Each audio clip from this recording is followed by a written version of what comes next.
আয়তনের দিক থেকে রাঙামাটি জেলা বাংলাদেশের সবচেয়ে বড় জেলা। তবে এই জেলা খ্যাতি পেয়েছে পর্যটক নগরীর রূপের রানী হিসেবে। একদিকে যেমন সর্ববৃহৎ দক্ষিণ এশিয়ার কাপ্তাই লেকের সৌন্দর্য, অন্যদিকে রয়েছে ছোট বড় বেশ কিছু ঝর্ণা, সারি সারি পাহাড়। সব দিক থেকে মিলিয়ে রাঙামাটিকে একটি আদর্শ পর্যটক নগরী হিসেবেই বলা। তাই একদিনের সময় নিয়ে আপনারা চাইলে রাঙামাটি টু শুভলং অথবা রাঙামাটি টু লংগদুর উপজেলায় ভ্রমণ করতে পারেন।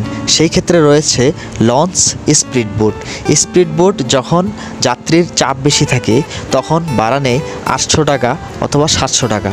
সচরাচর 700 টাকায় ভাড়া হয়ে থাকে স্পিড বোটে। লঞ্চ আপনার ভাড়া হয় 170 টাকা। যাত্রী যখন চাপ থাকে, ঈদ মৌসুম সব মিলিয়ে, তখন ভাড়া নেওয়া হয় লঞ্চে 200 টাকা। তাই আপনারা সময় নিয়ে চাইলে লংগদুর এই ভ্রমণটা করতে।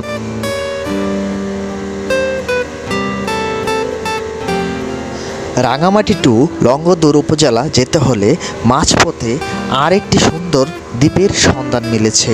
সেই দ্বীপটি হলো শিলকাটাছড়া, ঠিক কাঠটুলি বিলের পূর্ব দিকে অবস্থিত। দ্বীপটির নাম হচ্ছে গাংচিল আইল্যান্ড দ্বীপ। ঠিক সেখানে আপনারা সুন্দর পরিবেশে রাত্রিযাপন করতে পারেন।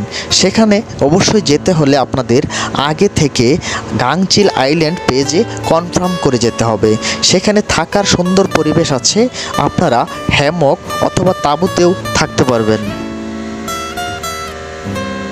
আইল্যান্ড দ্বীপে থাকতে হলে আপনাদের খাবার নিয়ে কোনো চিন্তা করতে হবে না।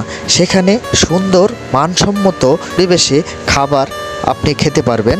সেখানে সুন্দর একটি রেস্টুরেন্টও আছে।